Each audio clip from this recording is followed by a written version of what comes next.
Indian army LOC पर क्या काम करती है, आज का ये वीडियो बड़ा ही इंटरेस्टिंग होने वाला है। इस वीडियो को देखिएगा, बड़े डिटेल्ड में इस टॉपिक पर आज हम चर्चा करेंगे। देखिए, एलओसी पर इंडियन आर्मी की ड्यूटी को टोटल 7 स्टेप में डिवाइड किया गया है। 7 तरीके से इंडियन आर्मी वहां पर ड्यूटी करती है। एक एक करके सभी पॉइंट को हम कवर करेंगे। सबसे पहला ड्यूटी है एलओसी पर बॉर्डर सिक्योरिटी एंड सर्वेलेंस। देखिए, सबसे पहले जान लेते हैं एलओसी है क्या। एलओसी है लाइन ऑफ कंट्रोल जो कि पीओके और भारत को अलग करता है। पीओके यानी कि पाकिस्तान ऑक्युपाइड कश्मीर। अब स्क्रीन पर जो एलओसी का लाइन आप देख रहे हो, इस लाइन पर सबसे पहले पेट्रोलिंग करना इंडियन आर्मी का काम है। इंडियन आर्मी पर रेगुलर बेसिस पर पेट्रोलिंग कंडक्ट करते हैं। मिलिटेंट्स और इन्फिल्ट्रेशन को रोकने के लिए, अनऑथोराइज्ड क्रॉसिंग को रोकने के लिए वहां पर पेट्रोलिंग की जाती है। ये बॉर्डर सिक्योरिटी का पहला पार्ट है। दूसरा पार्ट होता है ऑब्जर्वेशन पोस्ट। इंडियन आर्मी के कई सारे ऑब्जर्वेशन पोस्ट एलओसी पर बने हुए हैं जो नजर रखते हैं एलओसी के ऊपर और एलओसी पर होने वाले हलचल को ध्यान रखते हैं कि वहां पर कोई हलचल तो नहीं हो रही है, दुश्मन के द्वारा कोई मूवमेंट तो नहीं हो रहा है एलओसी के उस पर। बॉर्डर सिक्योरिटी के बाद जो दूसरा ड्यूटी होता है इंडियन आर्मी का, वो है टेररिस्ट को ठोकना। इंग्लिश में अगर कहे तो engagement with infiltrators. Indian army के द्वारा रेगुलर बेसिस पर एलओसी में काउंटर टेररिज्म और काउंटर इंसर्जेंसी ऑपरेशंस को अंजाम दिए जाते हैं। इस तरह के ऑपरेशंस को अंजाम देने के लिए इंडियन आर्मी के पास में स्पेशल फोर्स यूनिट भी है जिसे पैरा स्पेशल फोर्स कहा जाता है, और राष्ट्रीय राइफल्स भी है। साथ में जम्मू कश्मीर पुलिस और सीआरपीएफ को भी इन्वॉल्व किया जाता है। सब मिलकर के इस तरीके के ऑपरेशन को अंजाम देते हैं। मिलिटेंट्स को ठोकने के बाद इंडियन आर्मी का जो तीसरा ड्यूटी है वो होता है डिफेंसिव मेजर्स। यानी कि एलओसी पर इंडियन आर्मी कई सारे बंकर्स अपने बनाती है, कई सारे ट्रेंचेस बनाए जाते हैं और कई तरह के डिफेंसिव स्ट्रक्चर को बिल्ड किया जाता है ताकि वो इंडियन आर्मी के लिए एक स्ट्रेटेजिक पॉइंट बन सके और उस तरीके के पॉइंट से किसी भी वक्त पर अगर दुश्मन के ओर से हमला किया जाए तो हम भी तैयार रह सकते हैं। दूसरा जो डिफेंसिव मेजर में किया जाता है वो है माइनफील्ड्स को बिछाना। यानी कि एलओसी के इस पार भारत की जगह पर इंडियन आर्मी कई सारे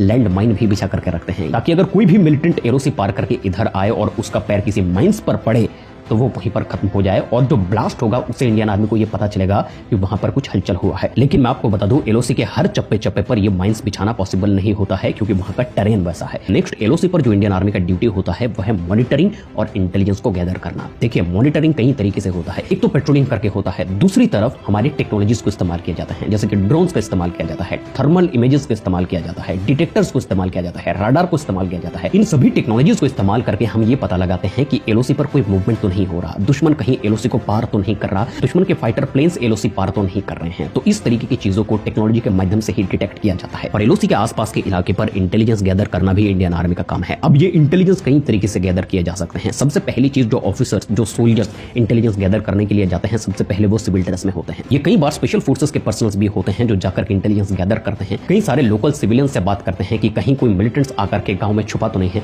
इस तरीके का इंटेलिजेंस गैदर भी किया जाता है एलओसी के आसपास के इलाके पर। नेक्स्ट जो इंडियन आर्मी का ड्यूटी है वो है सिविल को सपोर्ट करना और उससे सपोर्ट लेना। सबसे पहली चीज, अगर एलओसी पर कोई कॉन्फ्लिक्ट होता है या फिर कोई नेचुरल डिजास्टर आता है, जैसे कि कोई सुनामी हो गया, कहीं पर लैंडस्लाइड हो गई, तो इस तरीके के सिचुएशन में इंडियन आर्मी सिविलियन का मदद भी करता है और दूसरी तरफ सिविलियंस भी इंडियन आर्मी की मदद करते हैं कई सारे मामलों में। इंटेलिजेंस गैदर करने में भी सिविलियंस मदद करते हैं। साथ में इंडियन आर्मी का रहना, खाना, पानी, इन सब के लिए भी कई बार सिविलियंस मदद करते हैं इंडियन आर्मी को। इनफैक्ट मैं आपको बता दूं, इंडियन आर्मी के द्वारा एलओसी पर कई सारे रोड्स बनाए जाते हैं, ब्रिजेस बनाए जाते हैं, कम्युनिकेशन नेटवर्क्स को बिल्ड किया जाता है। तो इस तरीके के कामों में कई सारे सिविलियंस को भी इंक्लूड किया जाता है, उनको भी पैसे दे करके काम दिया जाता है। इंडियन आर्मी का नेक्स्ट जो काम होता है एलओसी पर वो है मेंटेनिंग पीस। देखिए, दोनों देशों के भीतर कई सारे ट्रीटीज और कई सारे एग्रीमेंट साइन होते हैं कि हम एलओसी पर सीज फायर रखेंगे, कि दोनों देशों के फौजियों के बीच में कुछ झड़प हो जाती है तो हम फ्लैग मीटिंग करके उसको सुलझा लेंगे। फ्लैग मीटिंग ये होता है कि दोनों देशों के आर्मी के बड़े ऑफिसर्स कहीं एक टेबल पर बैठते हैं और खुद ब खुद जो मामला हुआ है उसको सुलझा लेते हैं शांतिपूर्वक तरीके से। इसे फ्लैग मीटिंग कहा जाता है। ये फ्लैग मीटिंग कई बार बड़े ऑफिसर्स के बीच में होता है। इस तरह के फ्लैग मीटिंग्स के दौरान कई सारे बड़े प्रॉब्लम्स भी सॉल्व होते हुए दिखे हैं। एलओसी पर इंडियन आर्मी का जो नेक्स्ट काम होता है वो है ऑपरेशनल रेडीनेस। ये चीज होना बहुत ज्यादा जरूरी है। कई सारे ट्रेनिंग्स और ड्रिल्स होते हैं एलओसी के एरिया पर इंडियन आर्मी के द्वारा। ये रेगुलर ट्रेनिंग और ड्रिल से इंश्योर करता है कि हमारा ट्रुप्स रेडी है किसी भी सिचुएशन के लिए। अगर दुश्मन की ओर से फायर खोला जाता है या फिर जंगे ऐलान कर दी जाती है तो हमारा फौजी दुश्मन का सामना करने के लिए 100% तैयार है। लेकिन देखिए, ऑपरेशनल रेडीनेस सिर्फ ट्रेनिंग और ड्रिल से नहीं आता है, वो आता है लॉजिस्टिक सपोर्ट से, और ये लॉजिस्टिक सपोर्ट प्रोवाइड करना भी इंडियन आर्मी का काम है। एलओसी में जरूरत पड़ने पर सभी तरीके के एसेंशियल सामान, जैसे कि एम्युनिशन हो गया, फूड हो गया, मेडिकल सपोर्ट हो गया,